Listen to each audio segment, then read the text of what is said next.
Hi, it's me again with CorelDraw Tips and Tricks. Here's a cool little graphic that really looks like boards or different colored boards stacked up on each other. And like most of the time, I'm not going to say you're ever going to draw this, but it might give you some ideas.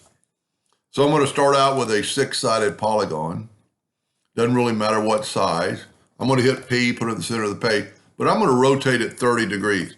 I like working on the top. I am going to take a rectangle and I'm going to start right there and I'm going to go way past where I think I really need, probably about that far. And then I'm going to take it and actually skew it. So if I double click on it and I get this right here, I'm going to skew it this way. Then I'm going to take another 2-point line. Doesn't really matter where I start, but I'm going to start about there and then start moving and hold down the control button. I can actually go past it. It doesn't really matter. That's going to be our two shapes. But then I kind of want this corner to be kind of perpendicular to that one. So I'm going to take another 2-point line. I'm just going to, and you can play around with this and put it wherever you think you need to be. I'm going to go ahead and delete these lines just so it'll be less confusing. I'm not going to do anything to this yet, but I need to make another line so I can cut this off. So I'm going to go from that node to that node, but then I'm going to get the pick tool and I'm going to grow it outwardly. Now I can delete these lines or leave them. I'm going to go ahead and delete them. And then I'm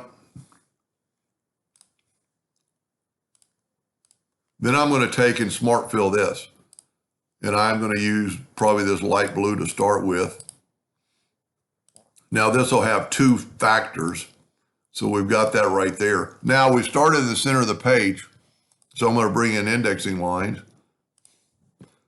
My macro has kind of quit working right now. I'm going to try to get it back because normally I could go alternate C and it would put it in there in the center. But in lieu of that, I'm going to hit my alternate P that works all the time.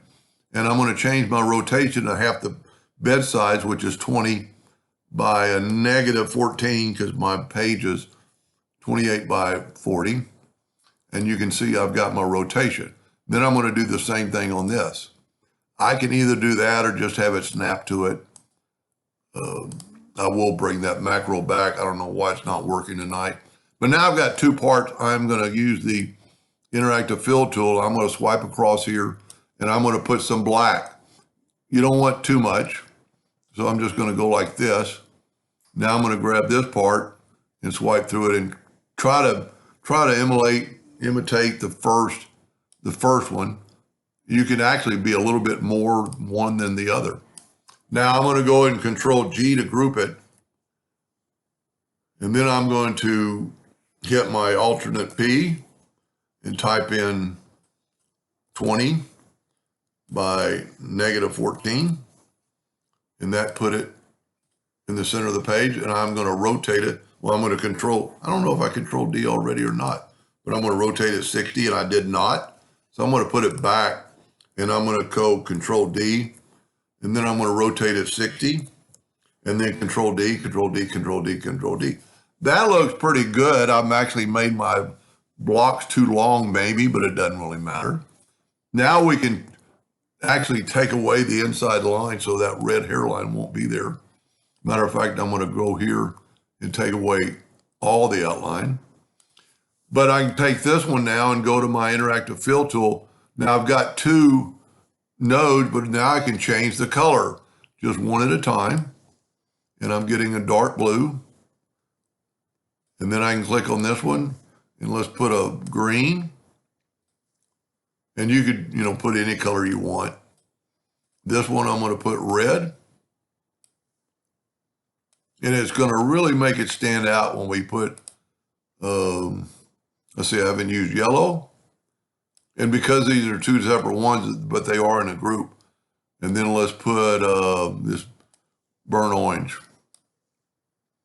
And that makes them all look the same as far as the offset. I'm going to take away my indexing line. And as always, lately, or anyway, I've been putting a black box around it because it really makes that shadow interactive fill tool kind of pop out, like you can, like the wood is kind of disappearing. So my first one's much better, made it thicker and not quite as long, but it's still pretty nice.